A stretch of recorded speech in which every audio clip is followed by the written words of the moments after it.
First lesson.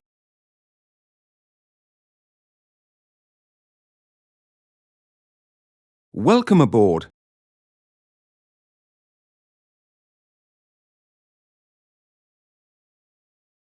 So you want to improve your English, do you? Well, you've come to the right place. But why bother learning English at all?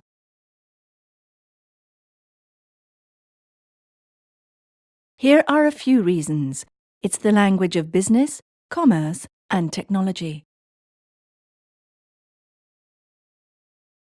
Politicians and diplomats from all over the world speak to each other in English.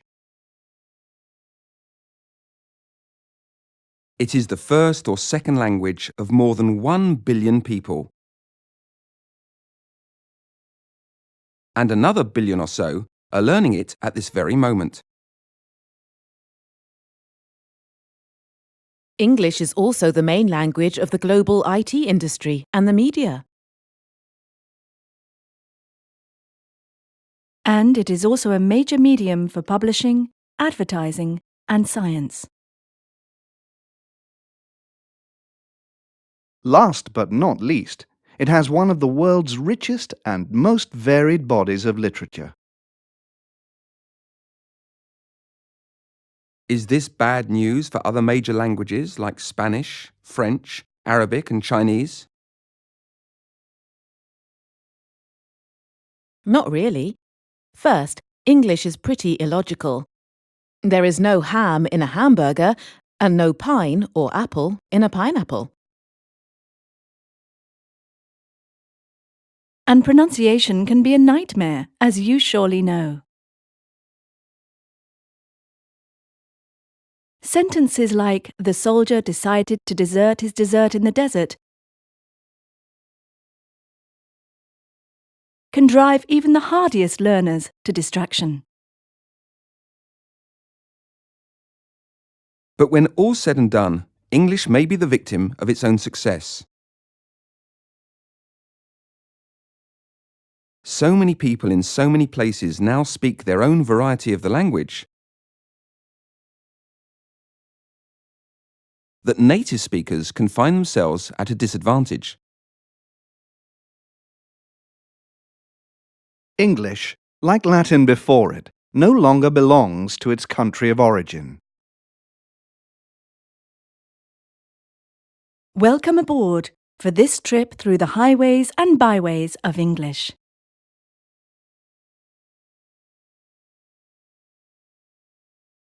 Exercise. Translate.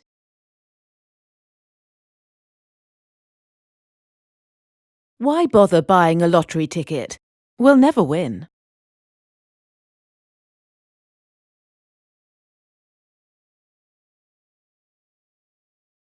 The very thought of leaving London makes me sad.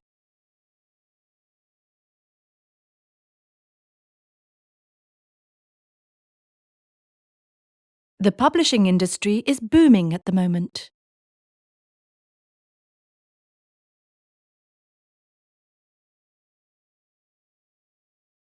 Jack Kerouac traveled the highways and byways of America in the 1950s.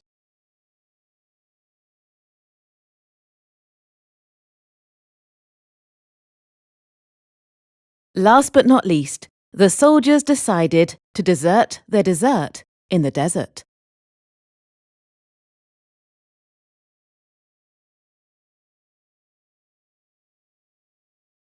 Second lesson.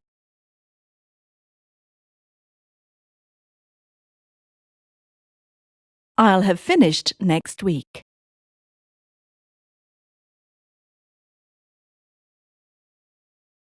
By this time next week, I'll have finished painting the master bedroom. Then I'll be able to start the guest bedrooms and the downstairs bathroom. After that, all I'll have to do is fix the plumbing, rewire the kitchen, do up the dining room, mend the fence, and put in some double glazing. This is a maintenance-free house. It hasn't been maintained for 20 years. So exactly how long have you been working on it?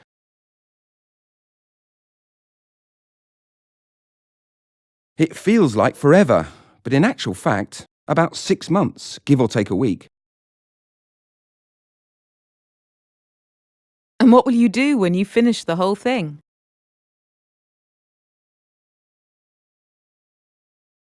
I'm going to put it on the market. I reckon it will sell for a fortune. You know the 3 most important secrets to selling a house, don't you?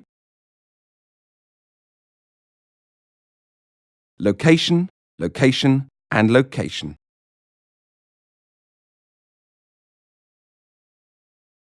So you won't have heard the news then?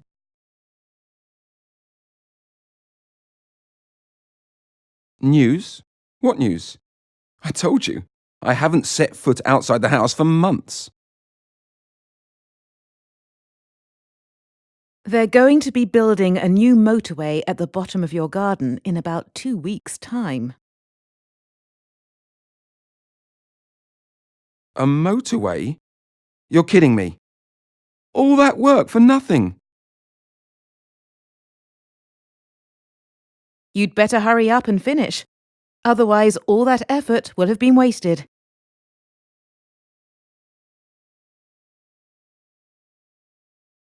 Exercise.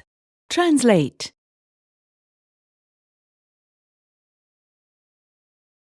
I heard a noise and went downstairs into the kitchen.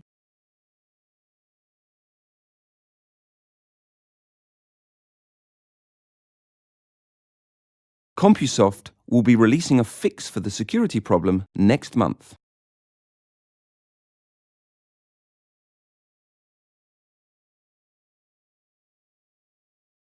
I stopped smoking a month ago, but it feels like years.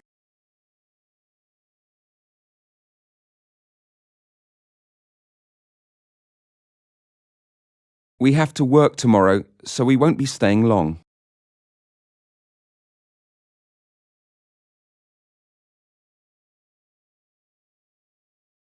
They'd better hurry up, otherwise they'll be late.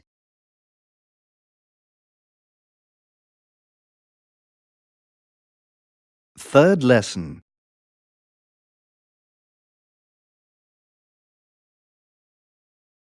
Sharing a flat.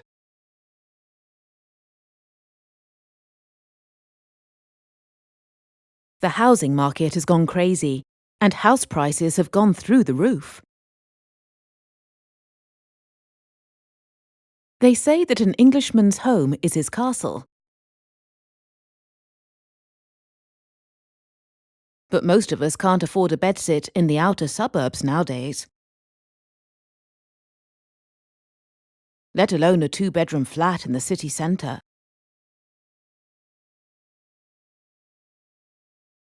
The dream of the older generation was to pay off their mortgage. But the dream of today's youngsters is to get one in the first place. In fact, most young people have to rent their accommodation, and many of them end up sharing a house, a flat, or even a room with other people. A flat share can be a great way of meeting people and making new friends. But it can also be a disaster if your new acquaintance turns out to be the flatmate from hell. If you decide to take the plunge, here are a few golden rules to remember. Always clean and wash up after you. Cleanliness is next to godliness. Don't hog the bathroom, especially in the morning, and don't use all the hot water. Don't borrow anything without permission. Food, drink, clothes, or boyfriends and girlfriends. If you do end up having a fight with your co-tenants, keep your cool. Remember, it's far easier to share a flat than a prison cell.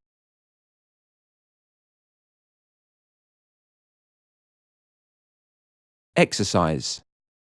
Translate.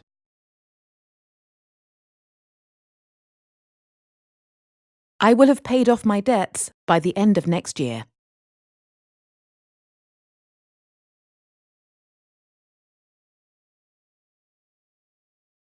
Prices have gone crazy. We can't even afford a holiday this year.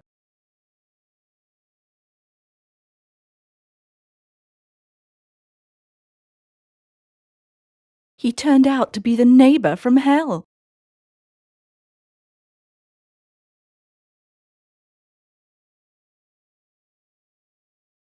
They mortgaged their flat to raise some more money.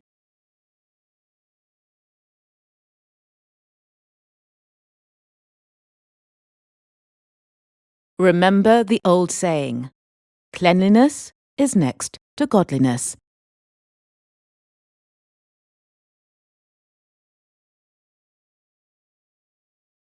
Fourth lesson.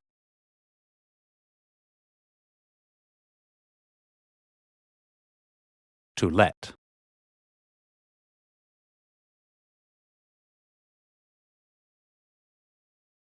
Dave moved from Leicester to London in early January to look for work. But first, he had to find accommodation, preferably a furnished room. He didn't have enough money for something larger or self-contained.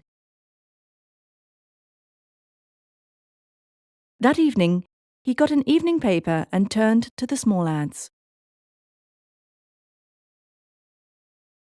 Large double room in lovely, friendly female house share. I don't think so. Spacious studio flat available shortly. But I need something now. Completely refurbished second floor flat with ensuite bathroom. It's bound to be expensive. Just as Dave was about to give up, he spotted this ad at the bottom of the page. Unfurnished room to let in a newly decorated Victorian house in a quiet residential area. All mod cons, close to all amenities, walking distance to town centre, would suit single, non-smoking professional with no pets. Reasonable rent. That sounds perfect. I hope it's not already taken. I'll call first thing tomorrow. The next day, Dave called the estate agent, who told him the flat was still vacant. Dave said he was in a hurry and would like to view it as quickly as possible. So they made an appointment for that afternoon. But just as he hung up, Dave realized something. The room's got no furniture. I'd better go and buy some straight away. Oh, and I also need a job.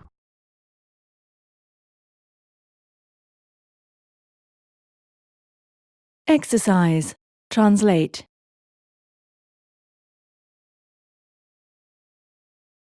The flat has got all mod cons. It will be available shortly.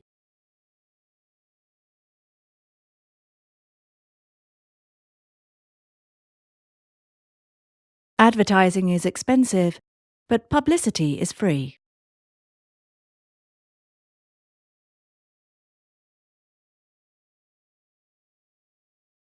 She spotted the ad at the bottom of the page.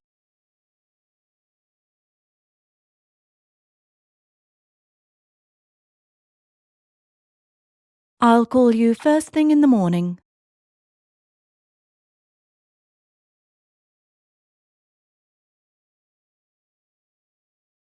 Alice moved from Wales to Cornwall to look for work.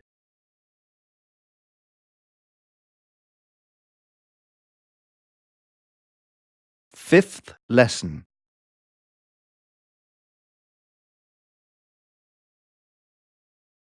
Sales.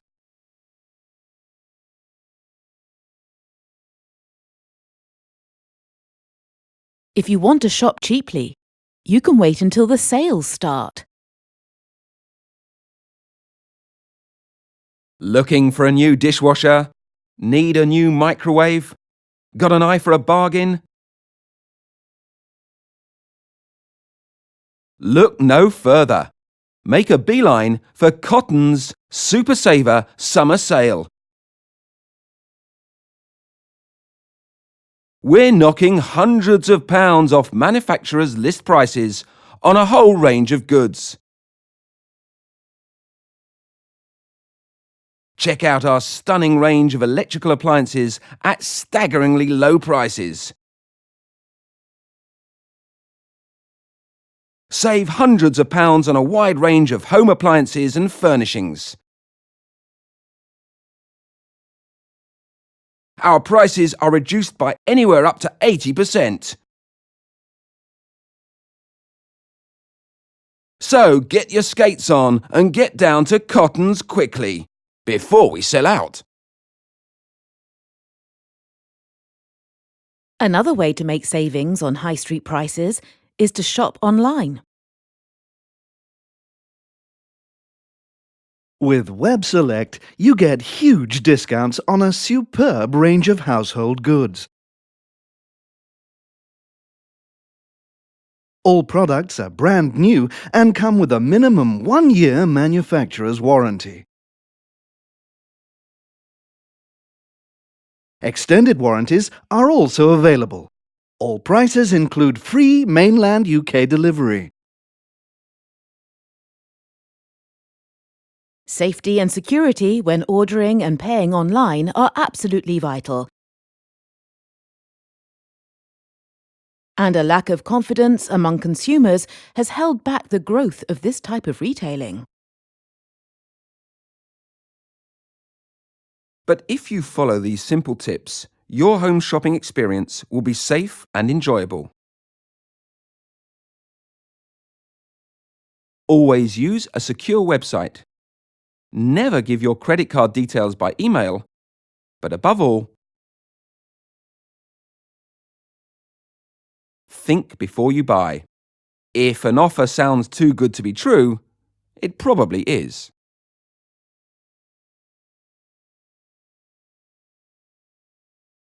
Exercise. Translate.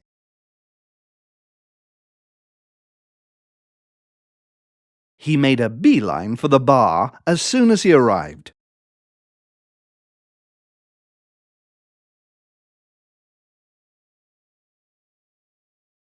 Elaine's got a good eye for a bargain, hasn't she?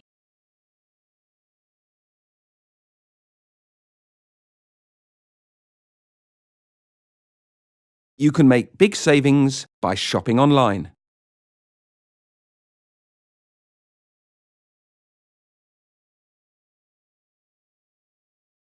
If something sounds too good to be true, it probably is.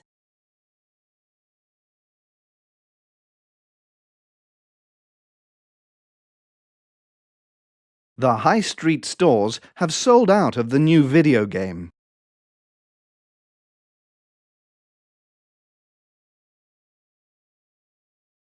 Sixth lesson.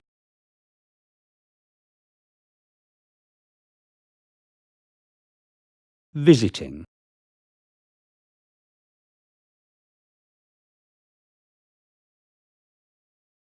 Hi there. My name's Dave Barry. I called earlier about the room for rent. Oh, hello. Come on in. Nice to meet you. I'm Brian, and this is my flatmate Raja. Let me show you around. Here's the kitchen and the living room, which we share. But don't worry, we're not in very often. We both work nights. Now let's go upstairs and take a peek at the room. I think you'll like it. As you can see, it's very light and airy, and it's got bags of storage space. The bathroom and the loo are across the landing next to our room. It's great. Just what I was looking for. When can I move in? I knew you'd like it the minute I saw you. I've got a feeling for people. All we need is a month's rent in advance, plus a deposit for gas and electricity. Where are you from, Brian? I can't quite place your accent. I'm originally from up north, born and bred in York. But I've been living here in London for donkey's years.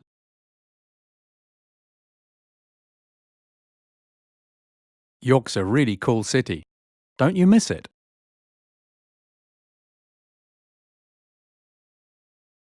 Actually, I miss it badly, but there are some situations that you can't control.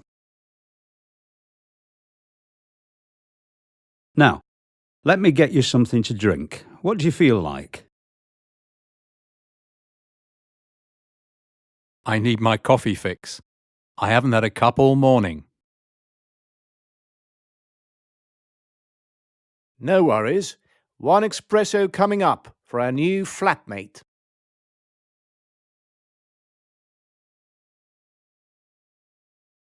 Exercise. Translate.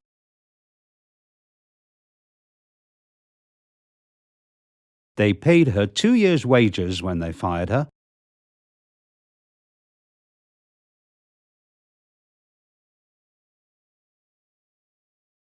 Come on in. Let me get you something to drink.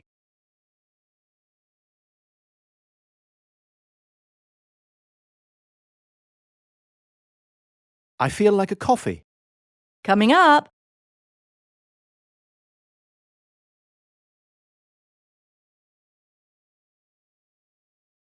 We knew she'd like it the minute we saw her.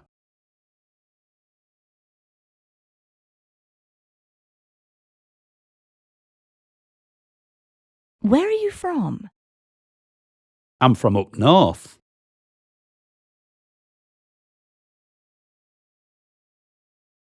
Seventh lesson.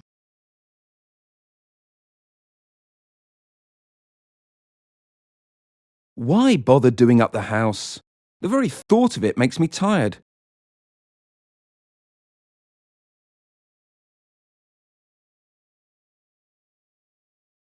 When all's said and done, it's not really necessary.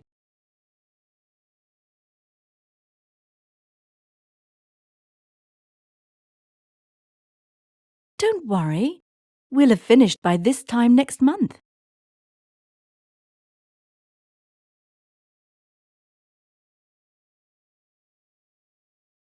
Then we'd better get our skates on, hadn't we?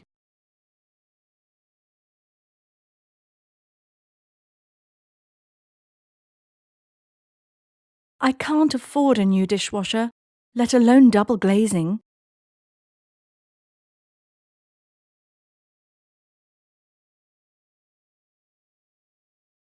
Let's wait for the sales. I've got a good eye for a bargain.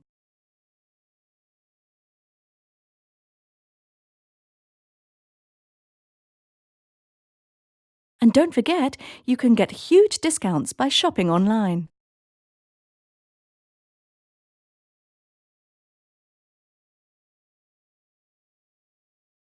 I miss Renisa and Tom. I wish they were here to help us.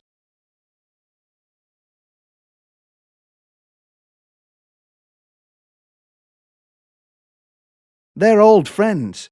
I've known them for donkey's years.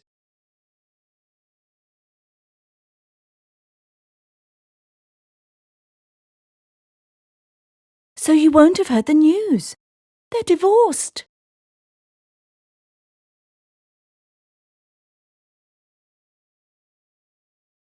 Eighth lesson.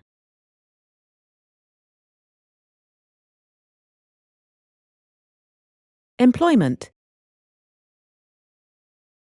Extract from a UK government report on the labour market.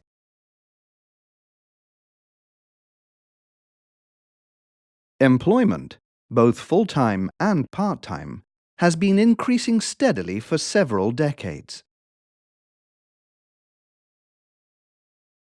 The latest official data show that, on a seasonally adjusted basis,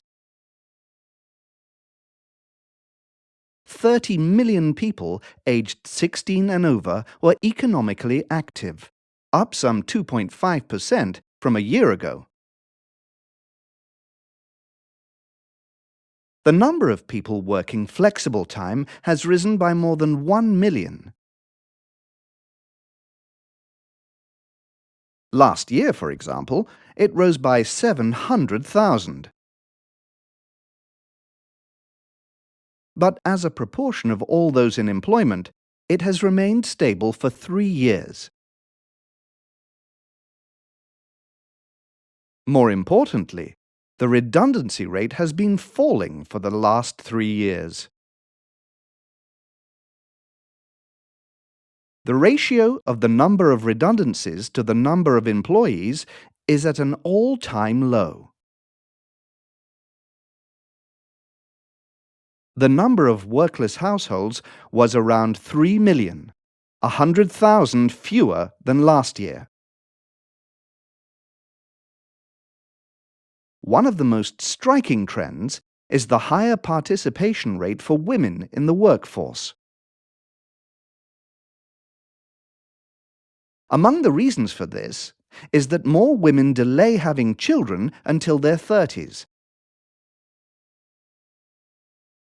And compared with the previous generation, are more likely to return to work afterwards. In terms of working patterns, the majority of those in employment are full-time workers. Although there has also been a slight increase in the number of self-employed and home-based workers. It should be noted that fixed-term employees have equal rights in terms of pay, pensions, holidays, and sick pay. Gross weekly earnings have remained stable, despite last year's hike in the statutory minimum wage. However, there has also been a rise in fringe benefits, including company cars, subsidized meals, and childcare centres. More importantly, leisure time has also increased in relation to working hours. In all, it would appear that the government's efforts to achieve a healthy work-life balance have paid dividends.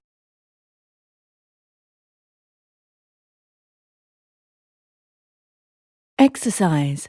Translate.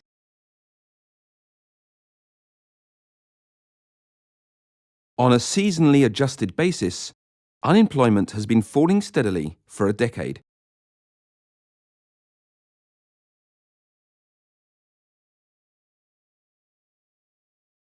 Hundreds of people were made redundant when the factory closed.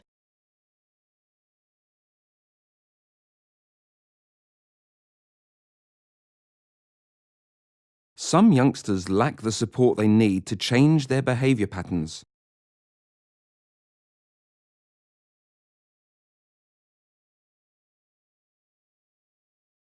Interestingly, you can travel free if you're over 60.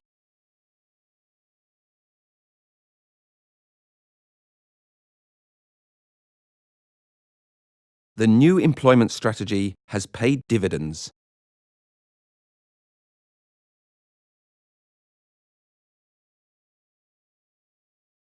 Ninth lesson.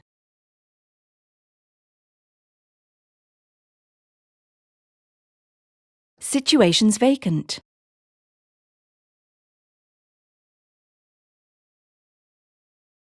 All sorts of jobs are available in today's buoyant economy, regardless of your age or skill level.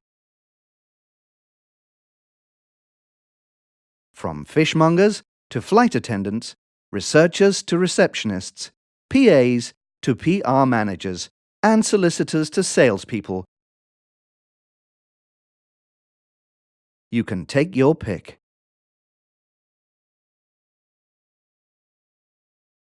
We are looking for a sales executive for our fast-expanding Bradford-based business.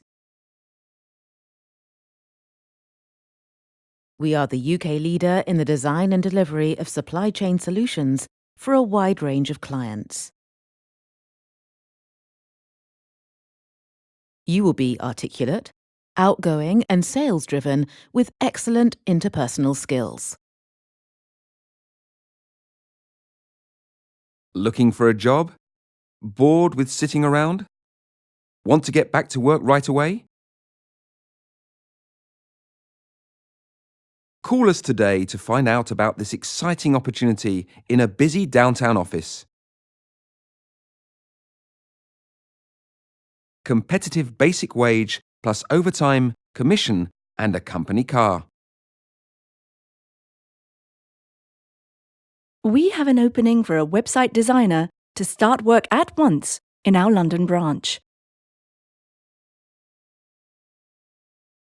If you have artistic flair and are numerate and computer literate, we want to hear from you. Excellent remuneration package, together with a bonus scheme and a London waiting. An exciting opportunity has arisen to join the finance department of a top-flight engineering firm. The successful applicant must have a proven track record in financial management and be a team player. Salary will depend on qualifications and experience and will be accompanied by a generous benefits package. As an equal opportunities employer, we welcome applications from all candidates, irrespective of age, ethnic origin, religion, belief, gender, or sexual orientation. Because it is illegal to discriminate when advertising for a job, some advertisements can be a little strange. Wanted. Person to model our new range of maternity clothes. Man or woman. Must be 6 months pregnant.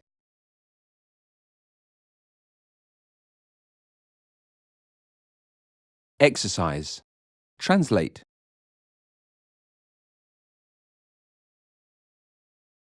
This week's show is about the buoyant labour market.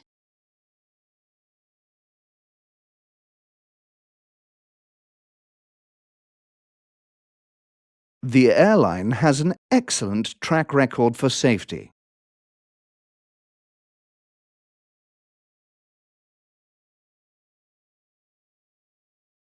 Oil exports were buoyed by the high price of crude.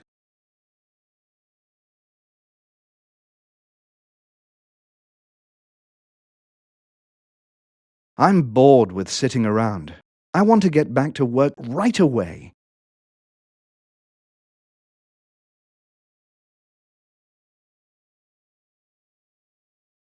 All sorts of jobs are available, regardless of your age or skills.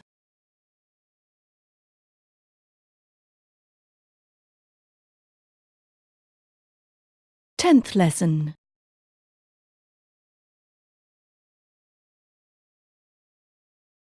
The right way and the wrong way.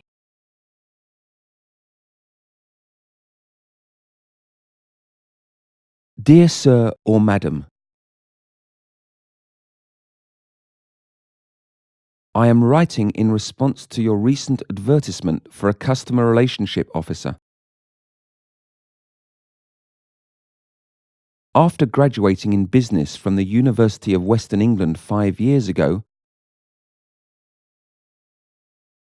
I worked as a sales negotiator for a chain of estate agents headquartered in Bristol.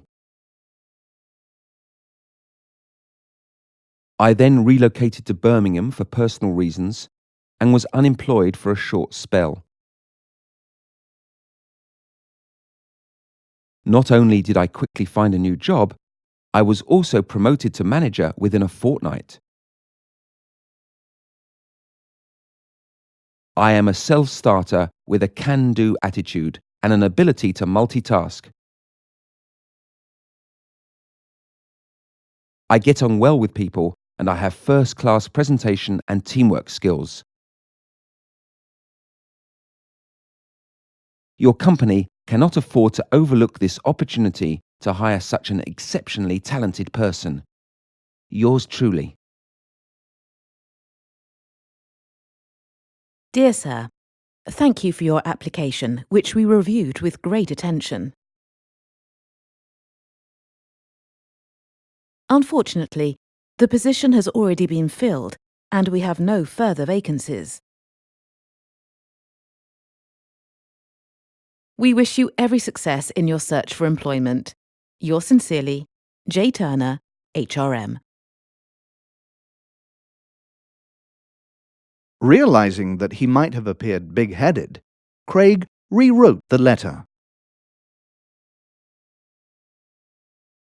Dear Sir, please find enclosed a copy of my CV listing my qualifications and my relevant work experience.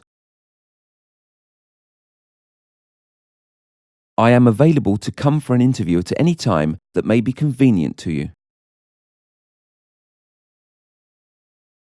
You will find my contact details below.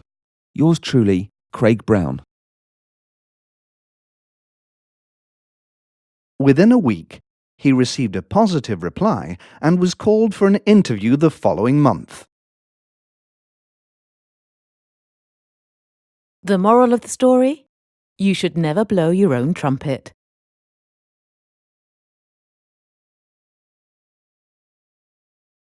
Exercise. Translate.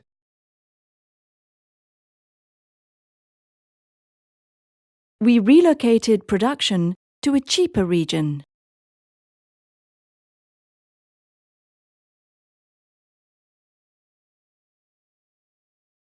Women are apparently better than men at multitasking.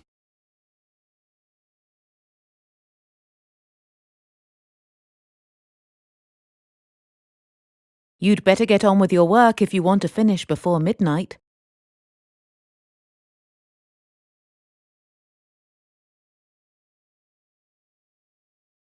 They really can't afford to overlook this exciting opportunity.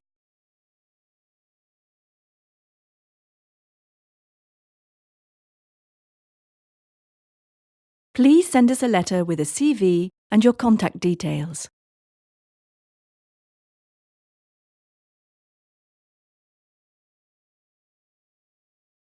th lesson.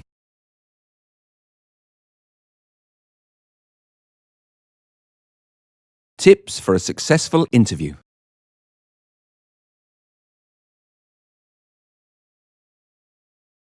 Don't get there on time, be early. Punctuality is key to making a good first impression. If the worst comes to the worst and you know you're going to be late, be sure to phone and warn someone. Dress conservatively, better safe than sorry, and look smart. Sloppy clothes are a no-no. Make sure you are properly prepared. Bone up on the company's history, achievements, and products. Read their literature, check their website, and get hold of their annual report. You could also write down some sample questions and practice them with someone beforehand. Pay attention to the interviewer and listen carefully to what he or she is saying. That way, you'll be able to phrase your answers carefully and stick to the point. Be brief and thorough when responding. Stay focused and avoid long-winded explanations. Smile, nod, and show that you're enthusiastic. Your body language will say a lot about you. Identify your weaknesses. The interviewer is bound to ask about them, and be ready to discuss them frankly. Don't say something like, "I have no shortcomings at all, except for my modesty." If the interview takes place over a meal, there are a few pitfalls to avoid. Don't order messy food. Dishes with lots of sauce or awkward bones should be avoided. Don't drink alcohol. If you are offered wine or beer, just say that you're watching your weight and prefer not to drink. Don't offer to pay. It's the prospective employer who will pick up the bill and leave a tip. In any case, you should always send the interviewer a thank you letter afterwards and express your interest in the job. Last but not least, don't be overambitious, or you'll end up being promoted to a job that you can't do.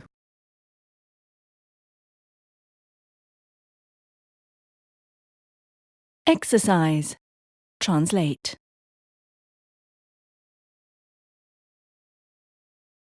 Bone up on the company's history, get hold of their annual report, and check their website.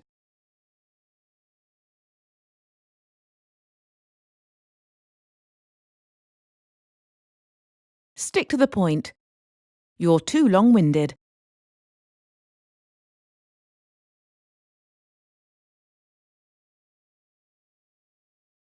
Let me give you a few tips about healthier eating.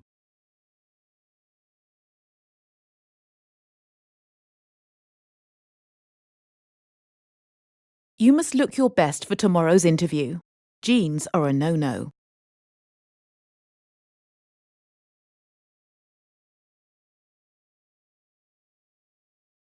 He's bound to be late for the meeting. He always is.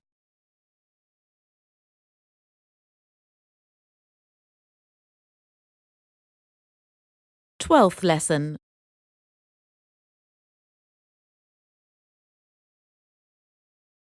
Do you speak Managerese? From Plain English for Business.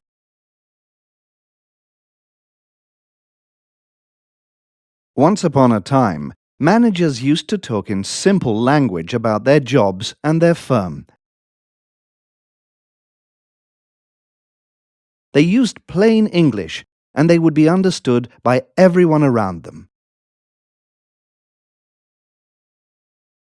But today's managers speak a totally different language, crammed with buzzwords and catchphrases that are hard to understand if you're not an insider. For example, an executive will say, "Our company is downsizing," instead of, "We're dismissing lots of workers." Rather than having a boring old plan, every company has to have a vision statement. Nor does it just serve its customers. It is client-focused and needs-centered. To get ahead in business, it's no use just being original. You have to think out of the box, or even push the envelope. And if you need to learn more about the job, you will be upskilled, not trained. We no longer work from 9 to 5 because we live in a 24/7 digital world. Here are some common examples of managerees and their English translations. We need to be lean and mean in order to boost the bottom line. Means Our company has to be small and aggressive in order to increase profits. we empower our people so that they will be proactive and go the extra mile. Means Our employees have greater responsibilities so that they will work harder. but at the end of the day, and when all is said and done, you will find yourself between positions. In other words, on the dole. So please, get used to using plain English.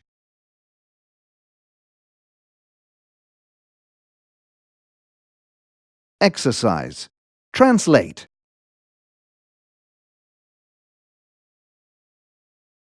Managers used to talk simply about their job, and they used plain English.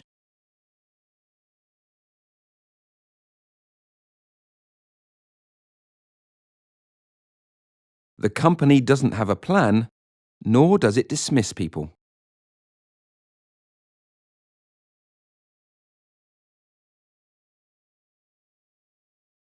We no longer work from 9 to 5. We're open 24/7.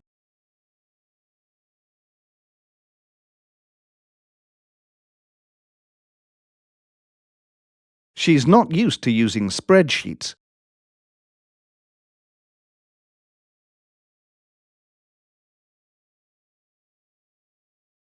The bottom line is that he's too mean to lend me any money.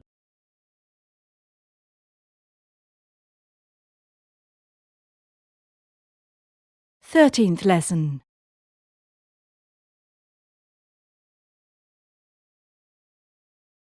Back at the flat.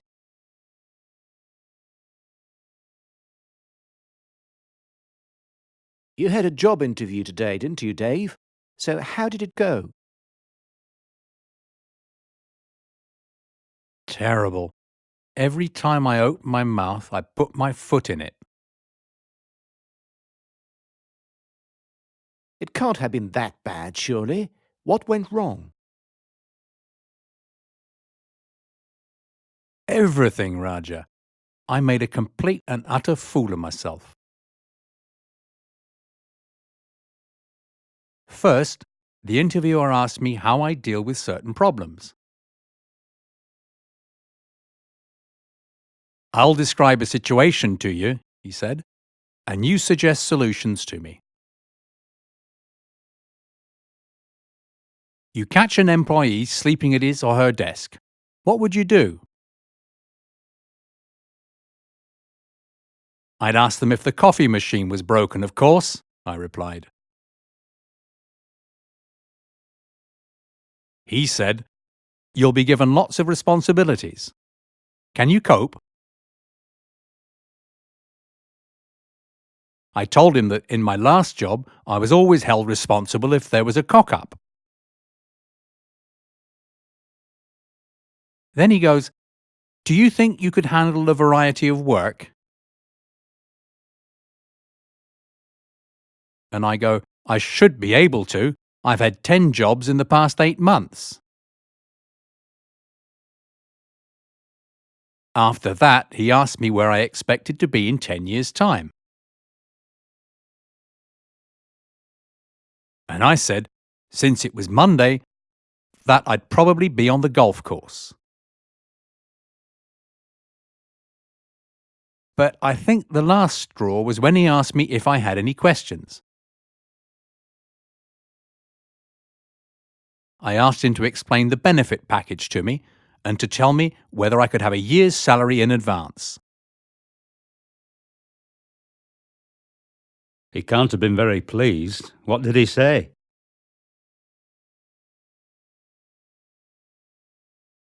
Nothing. For 5 minutes. Then he told me to get out.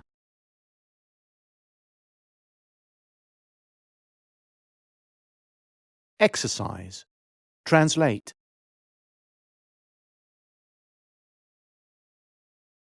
We made complete and utter fools of ourselves on the golf course.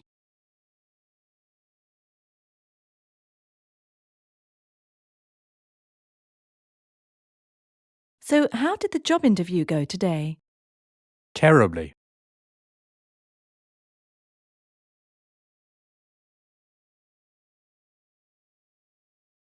Every time Sally opens her mouth, she puts her foot in it.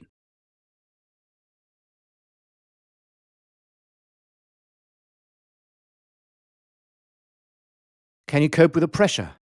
I should be able to.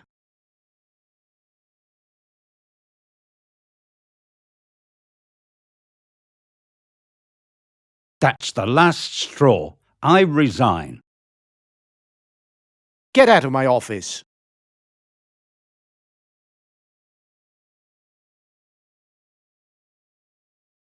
Fourteenth lesson.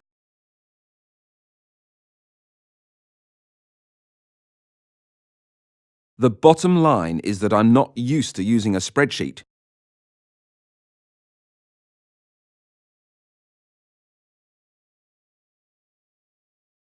I thought you said you were numerate and computer literate.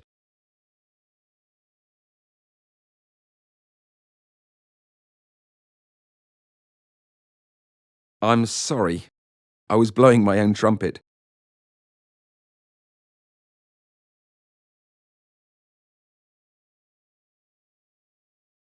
I used to work for a Bradford-based company that made solar panels.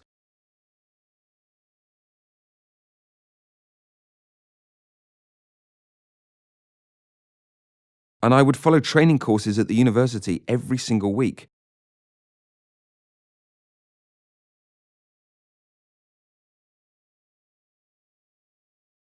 But while the professor was speaking to the group, we used to talk at the back of the classroom.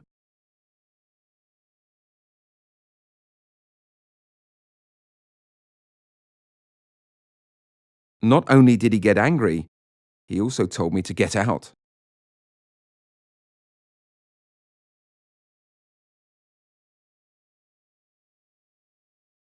Let me explain the program to you, and you'll see how easy it is.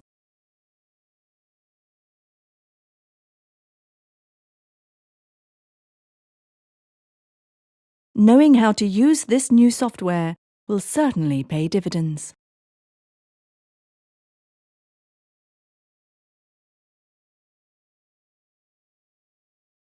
Okay, but use plain English.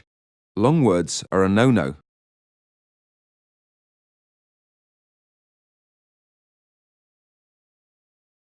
15th lesson.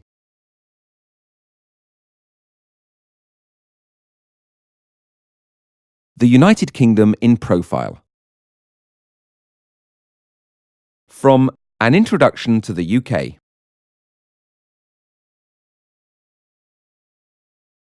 The United Kingdom of Great Britain and Northern Ireland, otherwise known as the UK, constitutes the greater part of the group of islands known as the British Isles,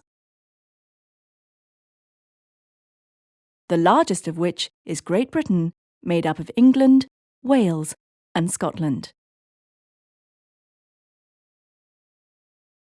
The 6 counties in the northern part of the island of Ireland are also part of the UK. There are several other islands, including the Isle of Wight and the Scilly Isles. England is the largest of the 3 countries, covering 2/3 of the total landmass. It goes from the tip of Cornwall up through the Cotswolds and the Midlands to the Peak District, the Yorkshire Dales, and the Lake District, across the Pennines, the so-called backbone of England, and right up to the Cheviot Hills. This and the remains of Hadrian's Wall mark the 96-mile Anglo-Scottish border.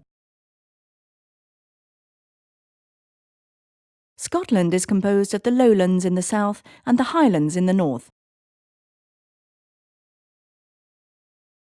It also has around 800 islands, of which some 150 are inhabited.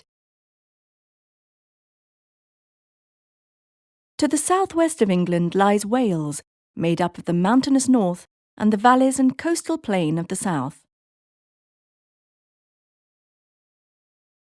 It should be noted that neither the Isle of Man nor the Channel Islands are part of the UK. For administrative purposes, England is divided into regions and counties, many of which end in shire. Hampshire, for example. Scotland and Wales both have their own parliaments, but neither country is fully independent.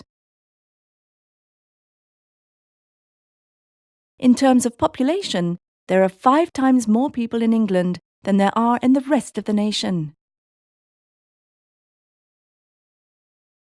The climate is generally mild and temperate, with frequent changes of weather, but no extreme temperatures. The mean duration of sunshine varies from 5 hours a day in the far north to 8 hours in the south. Despite the UK's reputation for wet weather, average rainfall is fairly low and heavy rain is comparatively rare.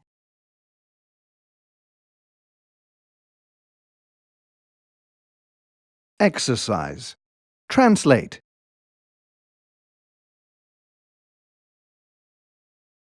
Women make up 40% of the workforce in the UK.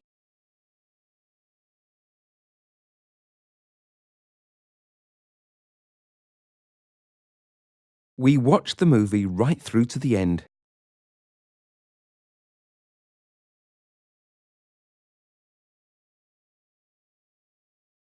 A profile of the new Defence Secretary was published in yesterday's Times.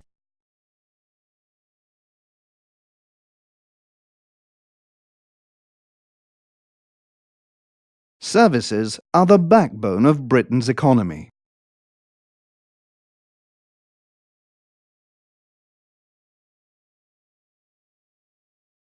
There are about 1,000 more people in the north of the county than in the south.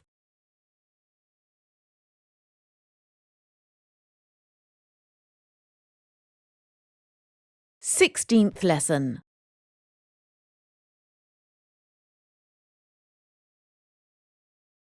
This Sceptred Isle. From the Welcome to Britain Guide.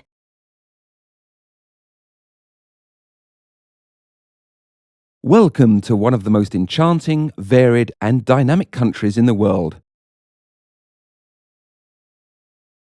A land of scenic splendour and a magnet for tourists from every continent.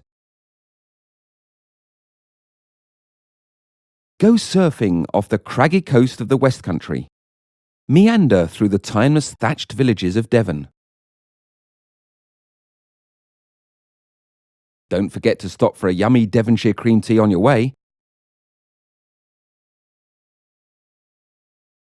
Or enjoy the rolling hills and rural beauties of Somerset, which boasts endless sandy beaches and the smallest city in England. If it's picture postcard scenery you're after, the Cotswolds is a must-see region. This is classic countryside with unspoilt limestone villages, sturdy dry stone walls and handsome market towns.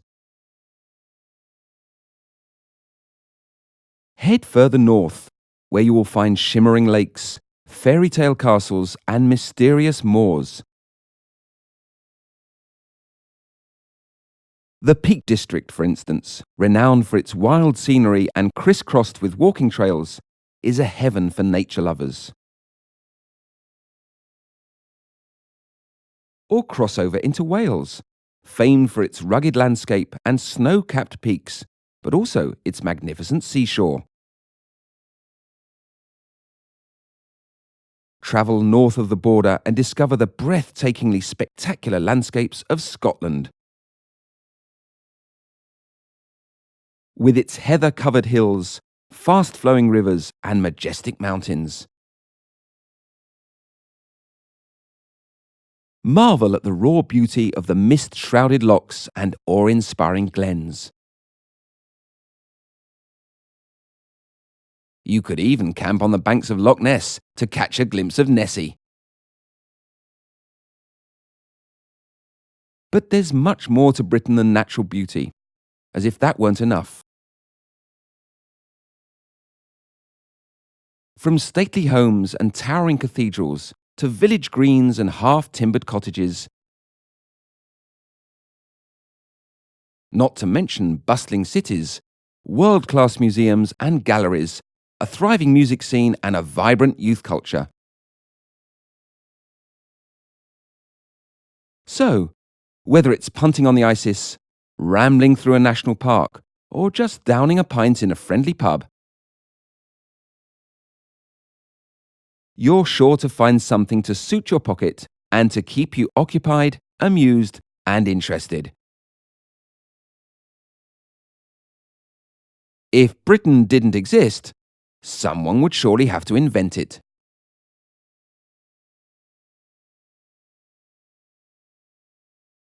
Exercise. Translate.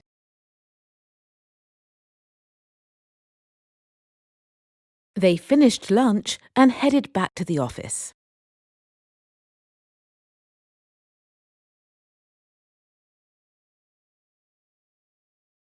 The village has a timeless air of stately elegance.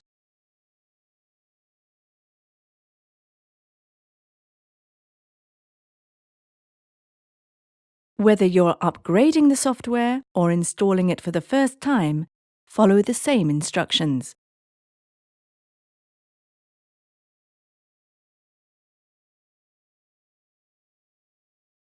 Can you imagine?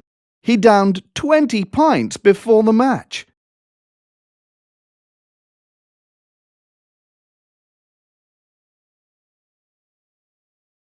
The area around Stratford is crisscrossed with canals and is famed for breathtakingly spectacular landscapes.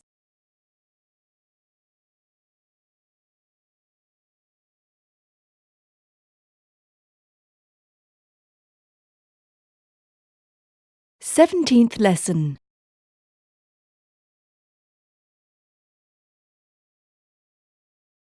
A quiz.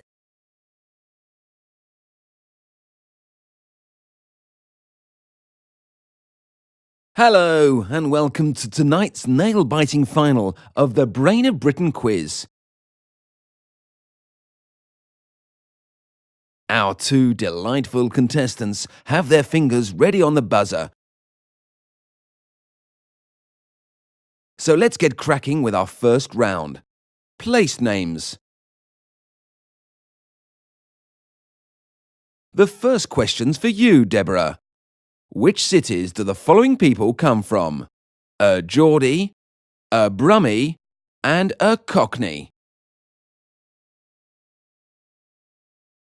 I really ought to know that one, oughtn't I? Let me see. A Geordie's from Newcastle, and a Cockney's from London. But as for a Brummie, I haven't the foggiest. I'll take a wild guess. Manchester? You're warm, but not quite there. No, a Brummie hails from the fair city of Birmingham. Amy, your turn. A host of place names in England end in B or ham. What do these endings mean? That's easy. B comes from Norse and means village. And ham is an Old English word for a farm. Well done. You score 10 points and take the lead. Deborah, may I call you Debbie? I'd rather you didn't. I prefer it if you'd use my proper first name, if it's all the same to you. Sure, no problem. Well, Deborah, Can you tell me where the Garden of England is? Oh dear, I haven't got a clue. I reckon it must be somewhere down south. Is it in Kent? Actually, it is Kent. It's the nickname of that beautiful county. I'll give you 2 points. How about trying for a bonus question to catch up with Amy? Did you hear me? You asked me whether I wanted to try for a bonus question. Yes, I do. Very well. Listen very carefully to the wording. What is the longest river in England? I wish I'd paid attention to my geography lessons in school. Is it the River Severn? What a pity. It's actually the Thames. The Severn is the longest river in Britain. Let's hear it for our winner and our new Brain of Britain. Amy, congratulations!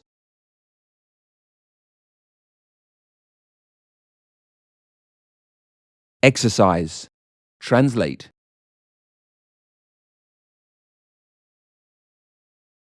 The championship came to a nail-biting climax last week.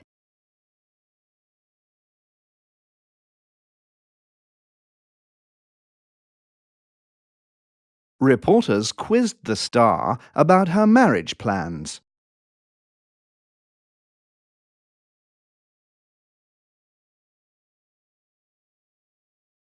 I'm sure that Blackpool isn't in Lancashire. It is.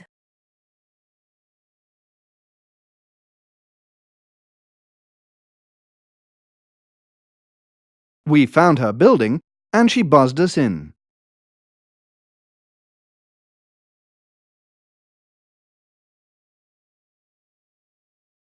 Can I hail a cab in the street? I haven't the foggiest idea.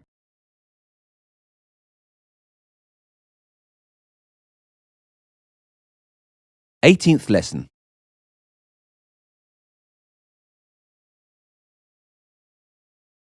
British humour.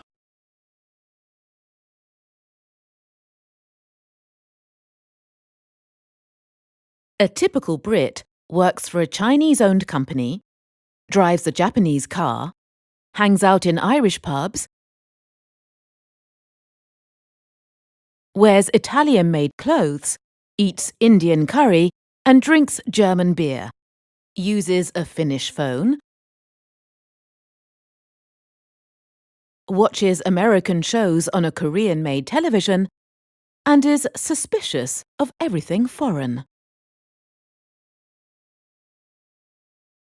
The British are known for many things, but arguably their most endearing trait is their sense of humour. It has been argued that English weather is so bad that humour is needed just to make life bearable. Be that as it may, its key ingredients are self-deprecation, irony, nonsense, and above all, understatement. For example, a swarm of bees was sucked into the engines of a passenger plane en route for South Africa. The pilot announced over the PA system, Ladies and gentlemen, both engines have stopped and we're losing altitude. We're trying our utmost to get them going again. Meanwhile, I trust that you're not too upset. or take this conversation between two foodies discussing the latest trendy restaurant to hit the high street. The food was dire, the portions were tiny, the service was snooty, and the prices were eye-popping. "Oh," said her friend dryly, "so you wouldn't recommend it then?" Another rich vein of humour in Britain is the rivalry between the three nations, which love to loathe each other. Many jokes begin with the words, "There was an Englishman, a Scotsman, and a Welshman," or an Irishman. Each country delights in poking fun at the other's perceived failings or foibles. For example, an Englishman says, "I was born English, and by God, I hope to die English." To which the Scotsman replies, "Aye, I know, but don't you have any ambition at all?" But one thing the English are very good at is laughing at themselves, often saying outrageous things tongue-in-cheek. Such as, the English are moral, the English are good, and clever, and modest, and misunderstood. But whether it's irony, dry wit, or a pithy put-down, humour is an essential part of British life. So remember, don't fret if your parrot looks dead. It's probably only resting.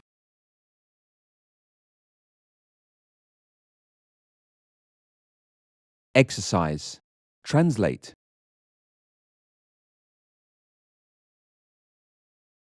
Sammy loathes spending money on new clothes.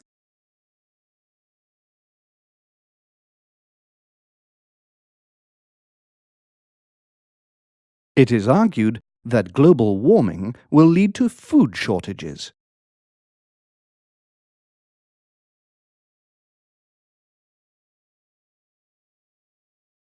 I know he was angry. Be that as it may, he should have been polite.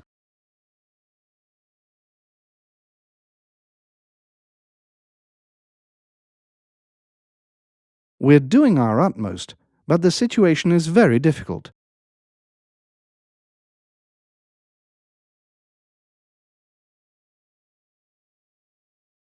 The refugees are living in dire straits.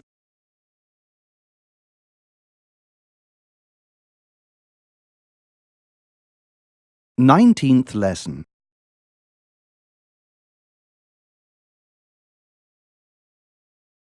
Get away from it all. Extracts from the Weekend Breaks travel brochure.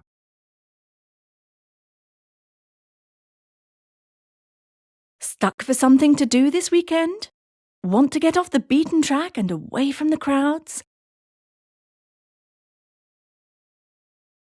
We offer an unrivaled service for the discerning traveller, with everything from package tours to tailor-made breaks.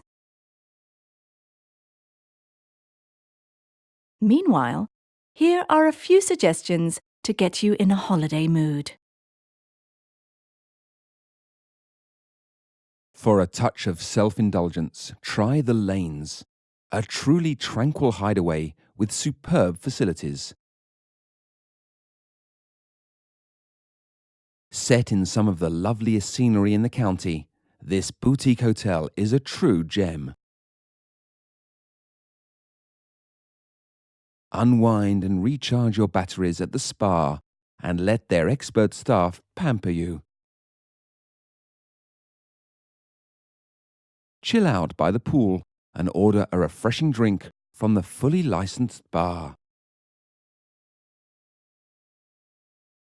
If you're hungry, try Jasper's, where you can savour award-winning cuisine made with locally sourced products. For something a little less chic and pricey, the nearby grill serves up mouth-watering cooking in cosy surroundings.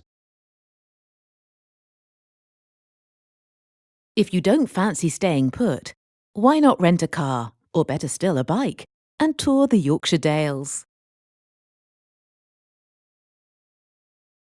If pubs are your thing, then check out our latest finds. You won't be disappointed. The Red Lion serves great grub washed down with one of their 20 or so real ales. The Royal Oak is a Tudor coaching inn turned gastropub that just oozes old world charm. A favourite spot for visitors and locals alike, it also attracts a sizable crowd at weekends. For a taste of old England, head for the delightful village of Malton, which is almost too cute to be true. If it wasn't for the cars, you'd swear you had gone back in time. Culture vultures will head straight for the first-rate museum near the church. But most people are quite content to wander through the cobbled streets and gaze admiringly at the genteel houses. There are plenty of quaint tea rooms and a couple of upmarket bistros, but nothing at the budget end of the price range. Seen anything that takes your fancy? Call us now for a booking or a quote, or simply make your reservation online.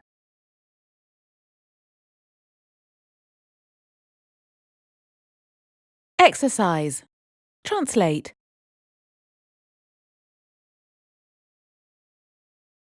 It's an old coaching inn with excellent facilities for children.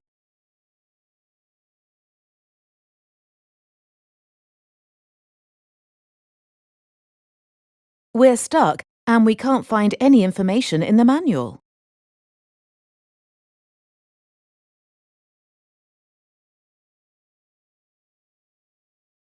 Our tailor-made products are aimed at an upscale clientele.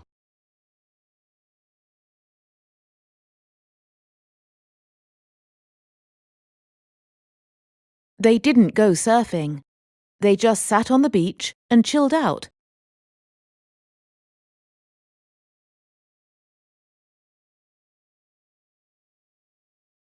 I really don't fancy going swimming in this weather.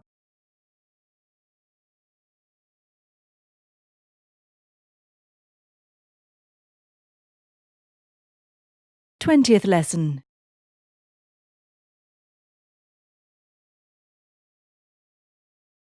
The North-South Divide.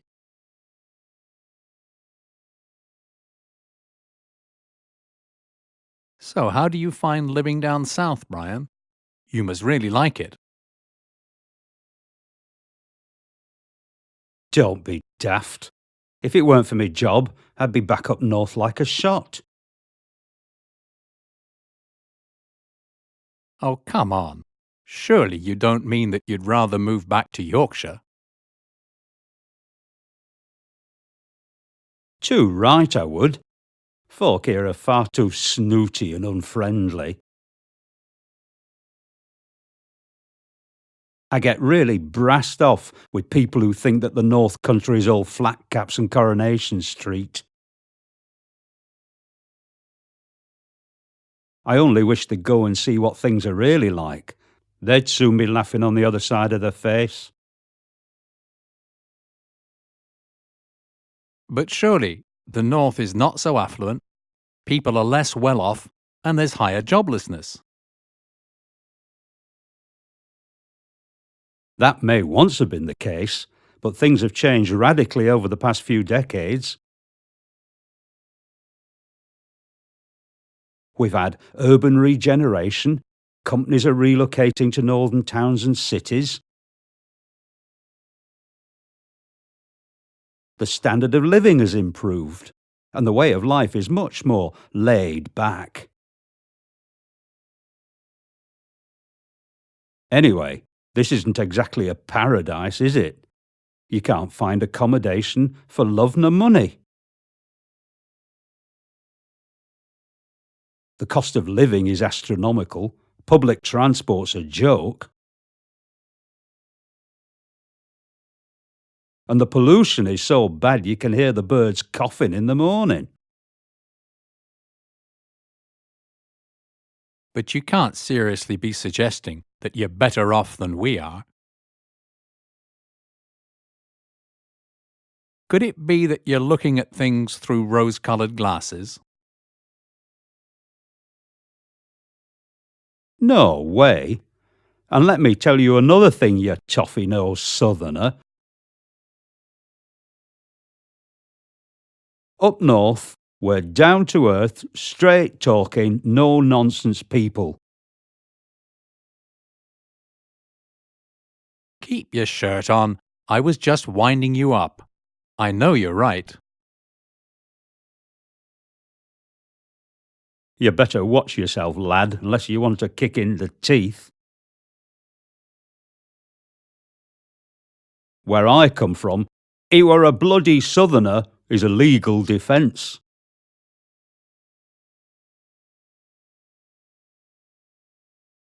Exercise. Translate.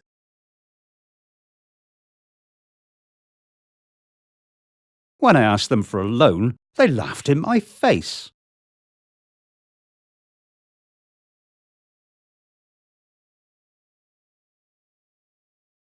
Are you from London? Don't be daft. I'm from up north.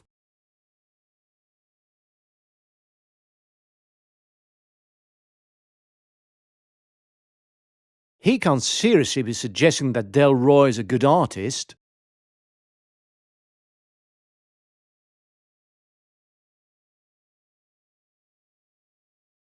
If he asked me to help him, I'd do it like a shot.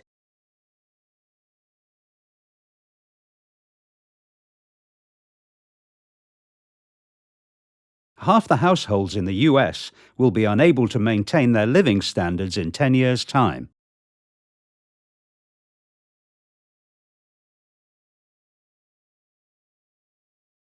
_21st lesson.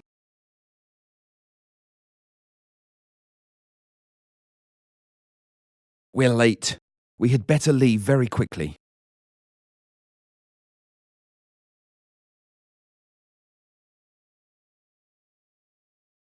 Where do you want to go?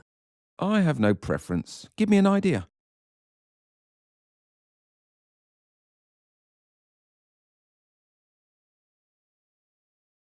I want to go where not many other people go.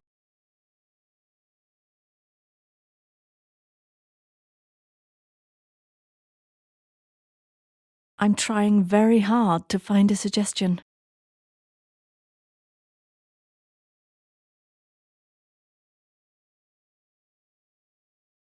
If you tell me we're going to Scotland, I'll leave immediately.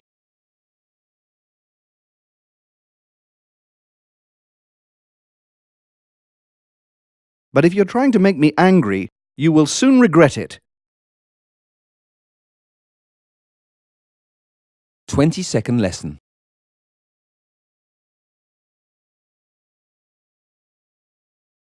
The city of the future.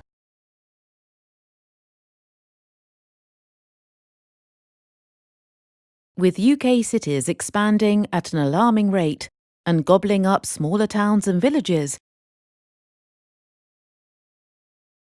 much thought has been given to urban living and to the future shape of built-up environments. Key stakeholders are addressing issues such as sustainability, eco-conscious design, and energy efficiency. Alongside more bread-and-butter matters such as crime and the safety, security, and well-being of city dwellers. But existing cities also have to compete with each other for ever-dwindling resources, be they financial, human, or intangible. Not all cities have the means to prosper, whether for geographical, historical, or financial reasons. Others have such economic or political clout that when they sneeze, the rest of Britain catches cold. Planners and city managers are forever on the lookout for ways to brand their product and to develop their unique selling proposition that will draw in businesses, talent, or even simply tourism. For example, a major retail or cultural facility or a historical monument can swiftly put a city on the map.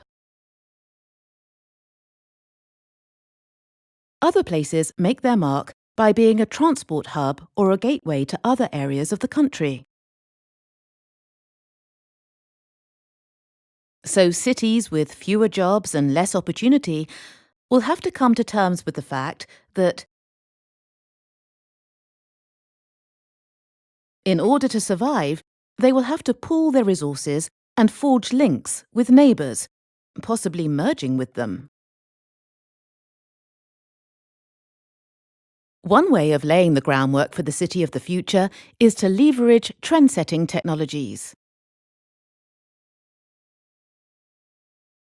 Tools such as e-government and innovative consumer-focused solutions are already commonplace.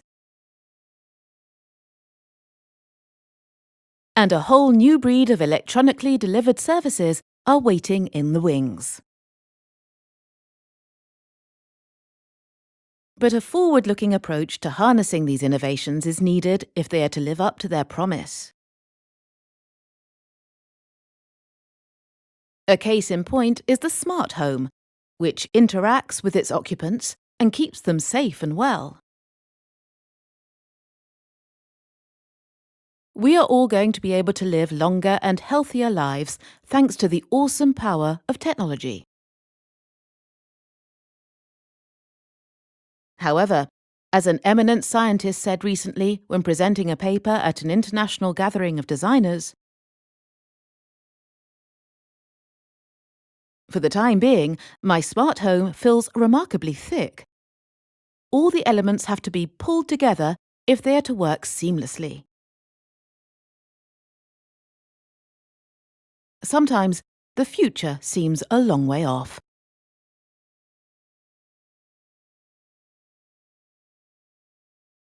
Exercise.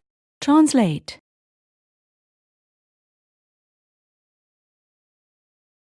Our university is attracting a continually increasing number of foreign students.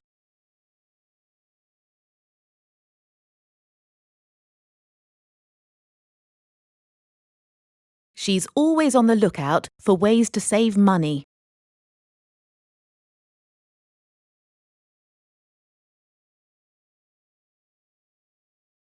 He writes plays, but teaching is his bread and butter.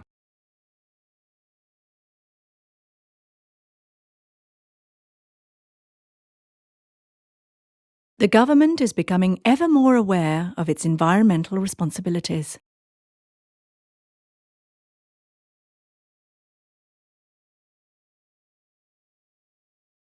We need to leverage our resources to win market share.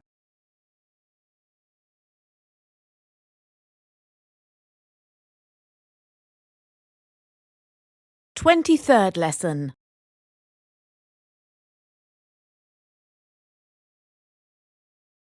For or against?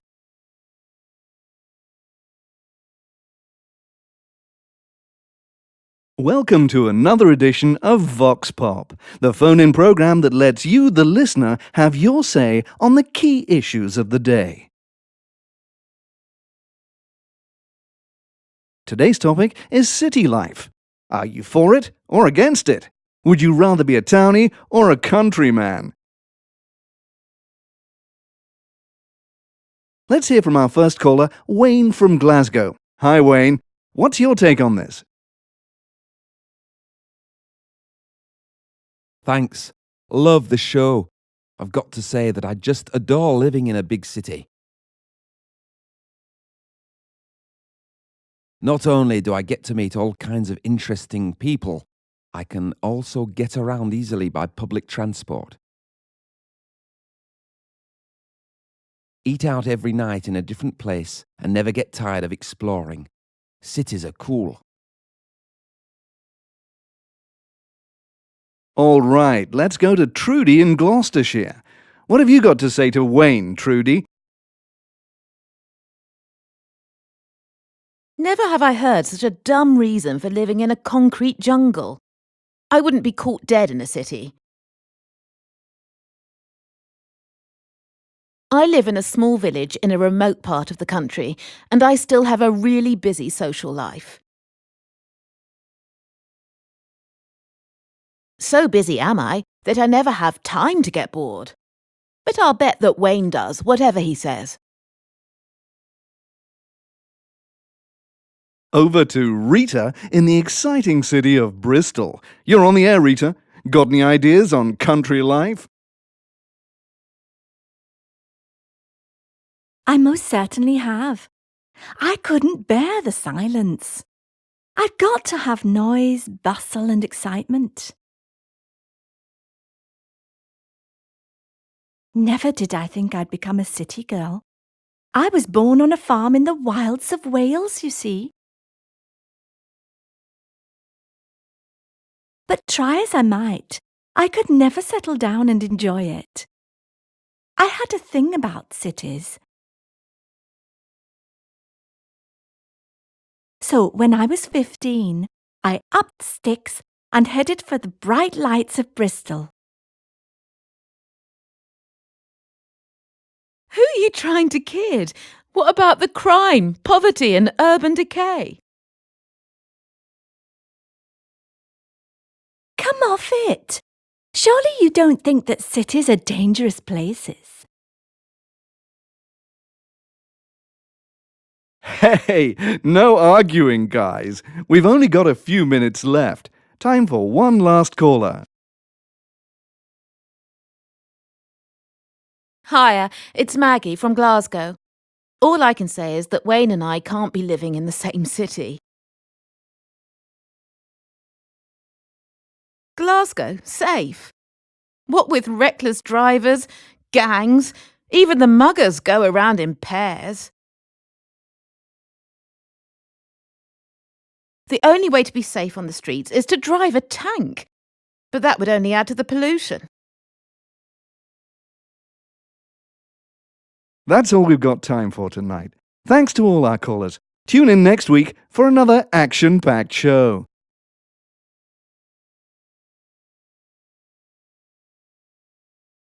Exercise. Translate.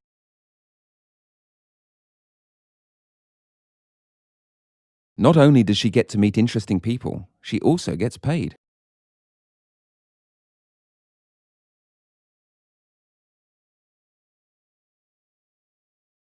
Jimmy called in sick this morning. Who's he trying to kid?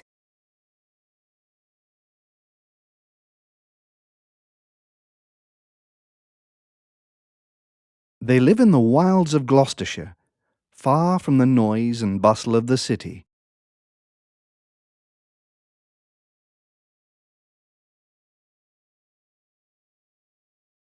Any thoughts on this topic, Maggie? I certainly have.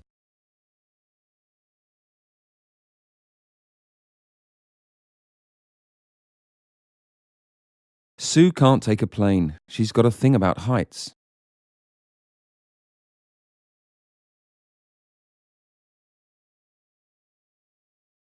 "24th lesson.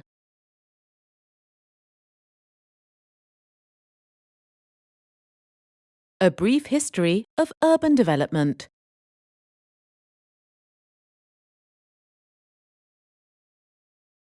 One tends to take it for granted that the bulk of the British population are city dwellers.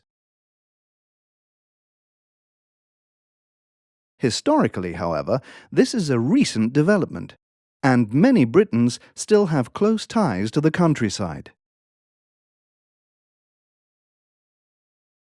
Only with the rise of manufacturing did people start flocking from rural to urban areas. In search of jobs, higher wages, in short, a better life. But many of them ended up doing back-breaking work in the dark, satanic mills of the industrial era. Back in those dark days, living conditions were appalling, especially for the poor and needy. People were crowded together without proper shelter, basic amenities, or sanitation. Infectious diseases were rife and spread like wildfire through the teeming slums that blighted Britain's cities. But gradually, as the general level of affluence increased, those cities became safer and cleaner, acting as magnets for migrants. The emphasis shifted gradually away from industry to services, defined famously as things you can't drop on your foot. In the 20th century, and particularly during the post-war period, cities mushroomed and started to grow skywards. Skyscrapers reached unprecedented heights, and the cityscape was gradually transformed. Meanwhile, the process of urban sprawl, which was later to engulf most of the country, began to take root. But as expansion ran out of control, people began to flee to the suburbs, leaving many inner city areas derelict. We are now in a situation where the majority of the UK population lives in cities. What of the future? It was industry and cheap energy that spurred urban growth. But what will happen now that fuel is getting dearer by the day? Will megalopolises like London simply collapse? Will we return to the rural communities whence we came? Some say we need not worry, because if man was ingenious enough to invent the city, he will surely be resourceful enough to ensure that it survives. Yet, as the old saying goes, an optimist is simply someone who is ill-informed.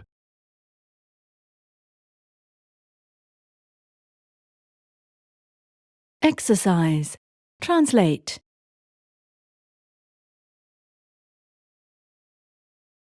People tend to take basic amenities such as sanitation for granted.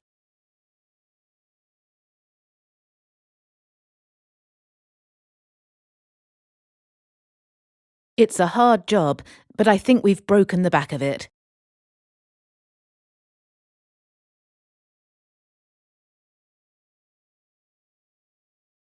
You're smoking. What of it?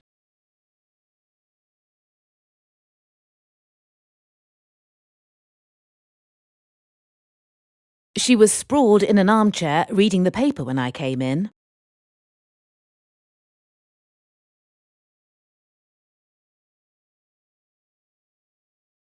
Rumours of the president's death spread like wildfire.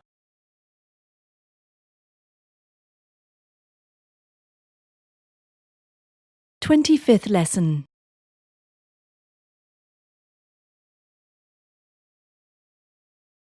The tour guide.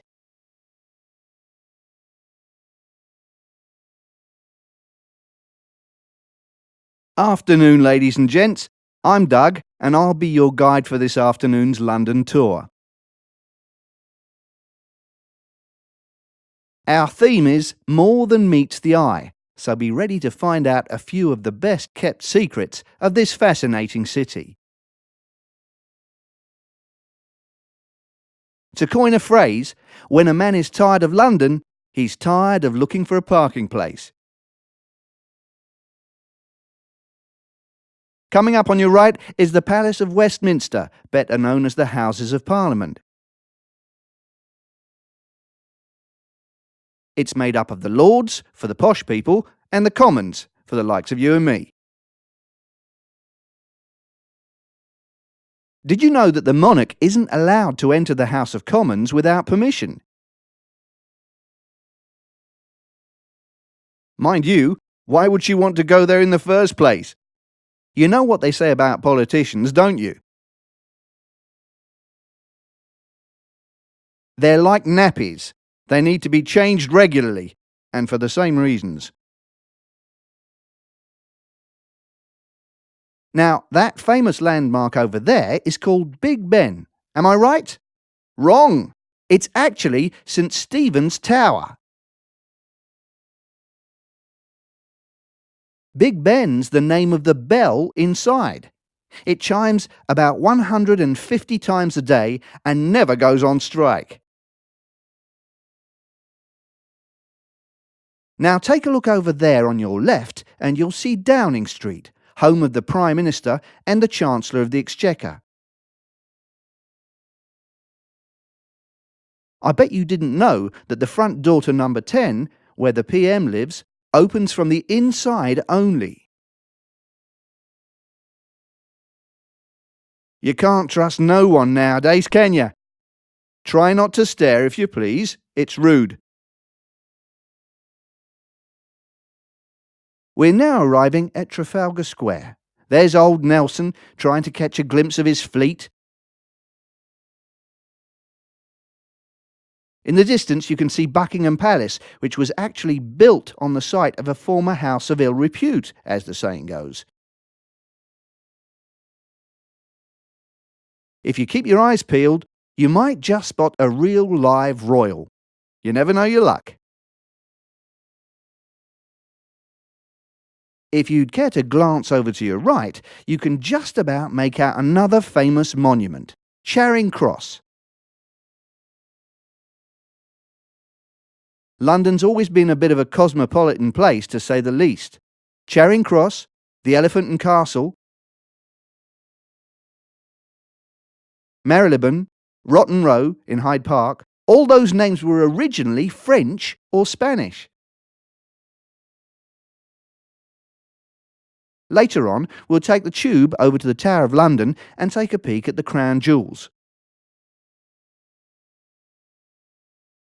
Keep a look out for the beefeaters and especially for the ravens that live in the tower. They say that if the birds flew away, the tower would collapse and the monarchy would fall.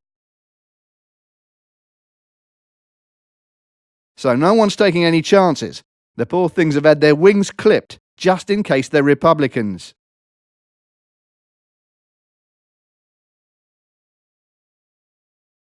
Exercise. Translate.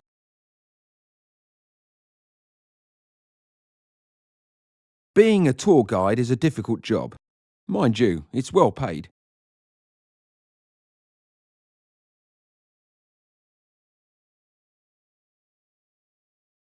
We asked him for help, but he just stared blankly.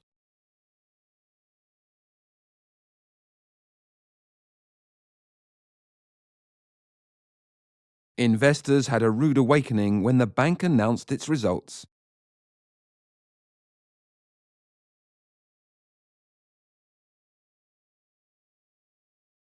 He works as a stockbroker in the city, and he's coining it.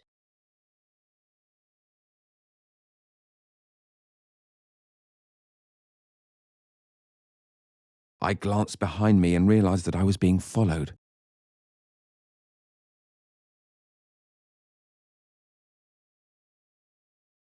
Twenty-sixth lesson.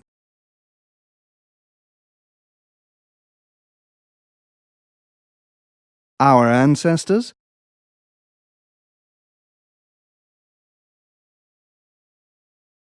One of the major problems facing our modern cities is the congestion and pollution caused by what one great English politician once called the infernal combustion engine.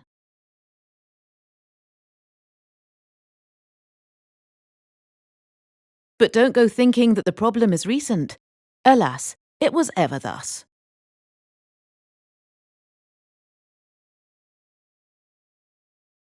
An anthropologist studying an ancient American people discovered that they had a strange ritual.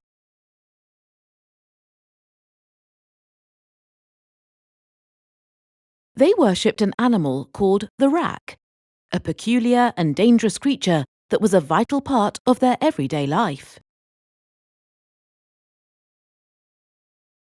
This highly advanced society devoted an inordinate amount of time to the feeding and care of the rack. A large beast, not unlike a fully grown bull in size, strength and temperament, but less intelligent. Although the rack could be used for practical purposes, it was chiefly a status symbol. Most families owned at least one rack, spending vast sums of money on its upkeep. While some better-off members of the tribe kept whole herds in order to show off to their neighbours. Sadly, the rack was not a sturdy animal. Its average lifespan was just 10 years or so. It had to be fed frequently, and it often fell ill and had to be taken to a specialized and highly expensive medicine man. Furthermore, the rack had some unusual habits that other advanced cultures would have considered harmful. For one thing, they bred very quickly, and no real efforts were ever made to curb this problem. As a result, more and more special paths had to be built so that the racks could travel along them. For they would race against each other at high speed, requiring that special areas be set aside just for them. So high was the cost of building the facilities that a special levy had to be paid annually to the community. Unlike cows and other beasts of burden, the excrement of the rack could not be used as a fertilizer or fuel. Worst of all, they would often run amok, killing any members of the tribe who happened to be nearby. Though we have no proof, the rack could well have been responsible for the disappearance of the entire society. Far-fetched as this may sound, just try reading the word rack backwards.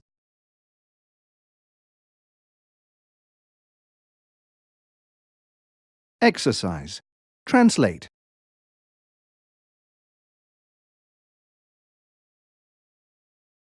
Don't go thinking that this is a new trend. It has always been this way.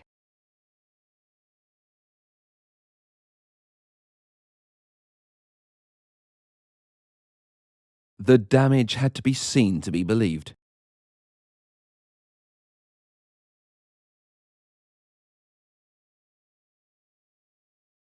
For one thing, she was a great writer. For another, she was also a brilliant economist.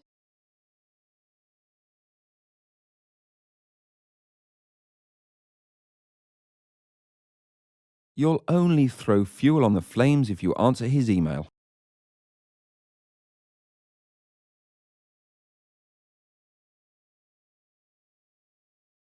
Although his excuse may sound far-fetched, it's absolutely true.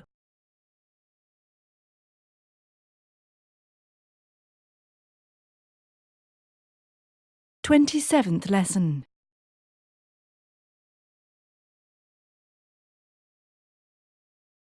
Getting away from the city.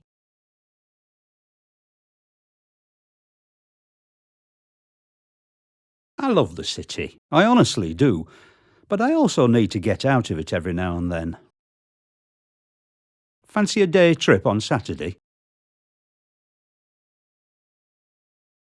I really ought to work this weekend. I've got a lot on my plate at the office and I'm already way behind.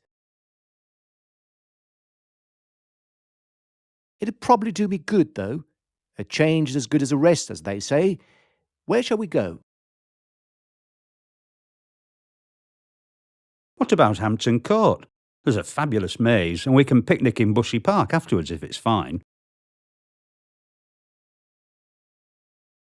You and your picnics. Give me a decent pub or a restaurant any day.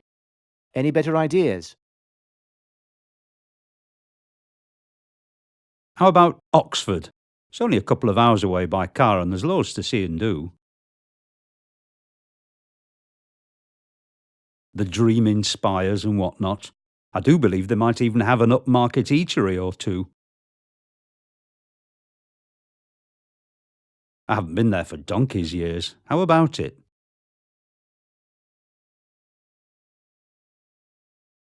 You want to drive? You're out of your mind. We'll be stuck in a tailback on the A40 for hours. You're such a wet blanket.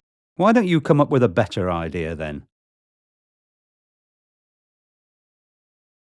Why not stay closer to home? Greenwich is easy to get to by boat, and we can take the train back.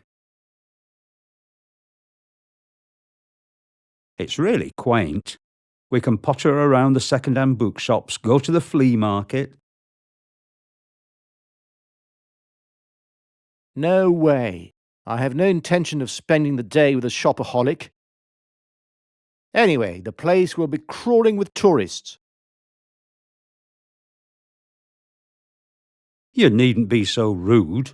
I daren't open my mouth. Every time I do, you jump down my throat. Can't you see that I'm racking my brains to find something that will suit us both? I dare say you are, but we're getting nowhere fast. I suggest we ask Dave if he has any bright ideas. Hey, Dave, what do you reckon? Should we go to Hampton Court, Greenwich, or what? If you want my honest opinion, guys, you'd be much better off going to the movies. Then I'd call the local takeaway, order a curry, and get them to deliver it. Then just come home and hang out. Bob's your uncle. The perfect weekend. Now, there's a man after my own heart.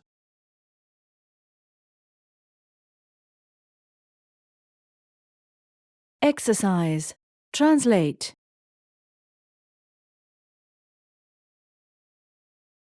Plug in the machine, press the switch, and Bob's your uncle.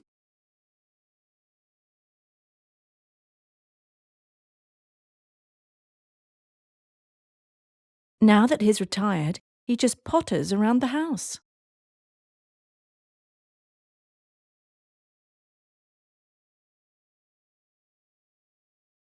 The government refused to fund the project, so the bank came up with the money.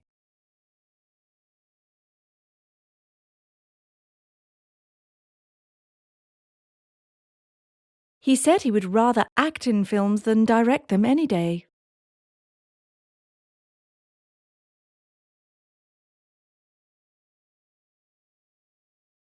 I'm afraid I'm behind with my repayments.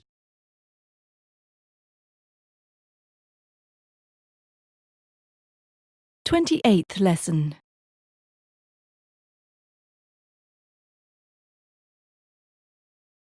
Big cities attract millions of people and engulf the countryside around them.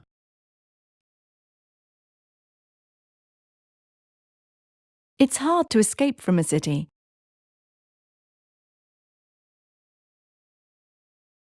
City dwellers often finish by travelling for 3 hours a day just to reach work.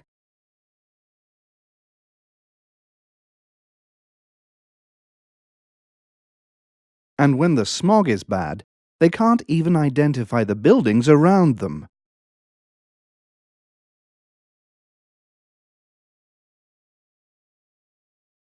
Scientists and city managers try to find ideas to improve urban life.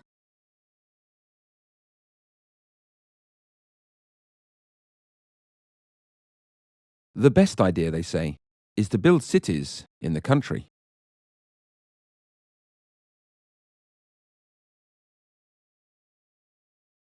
29th lesson.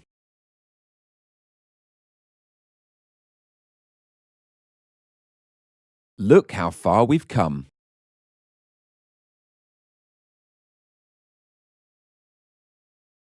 Here are two pieces about food and cookery in Britain. one written in the 1860s and the other last year.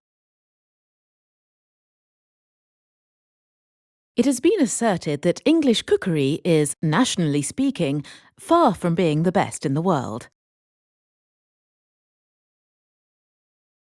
More than this, we have frequently been told by brilliant foreign writers, half philosophers, half chefs, that we are the worst cooks on the face of the earth.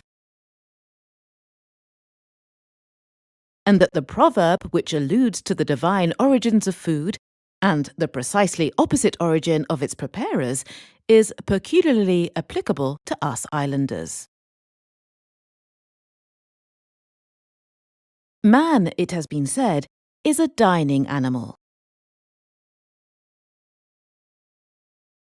Creatures of the inferior races eat and drink. Only man dines. The rank which a people occupy in the grand scale may be measured by their way of taking their meals, as well as by their way of treating their women.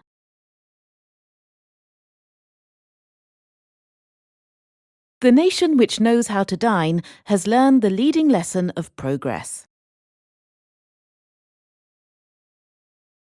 It implies both the will and the skill to reduce to order and surround with idealisms and graces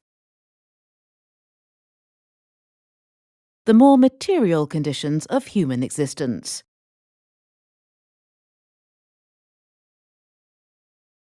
And wherever that will and skill exist, life cannot be wholly ignoble.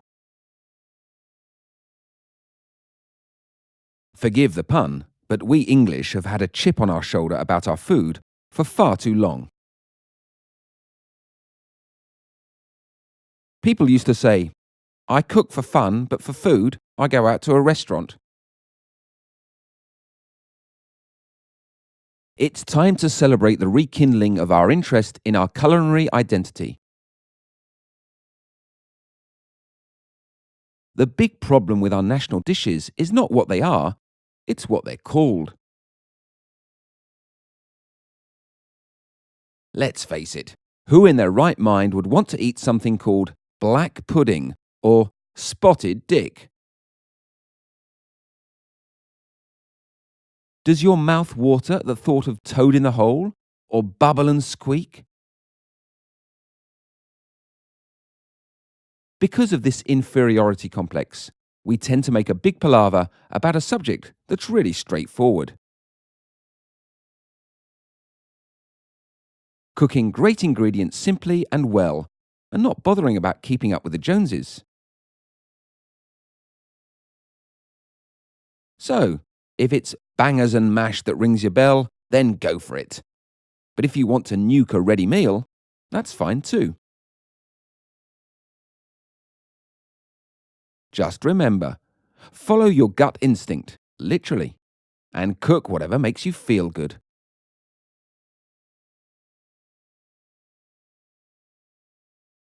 Exercise. Translate.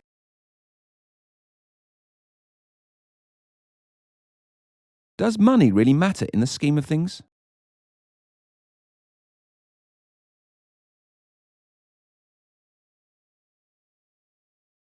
Podcasting the meeting. Now there's a thought.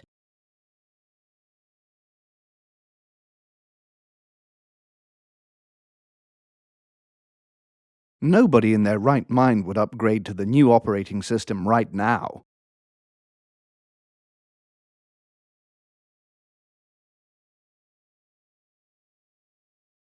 Her name definitely rings a bell, but I can't place it.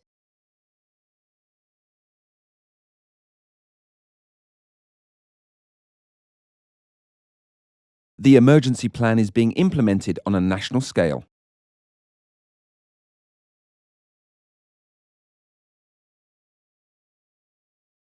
th lesson.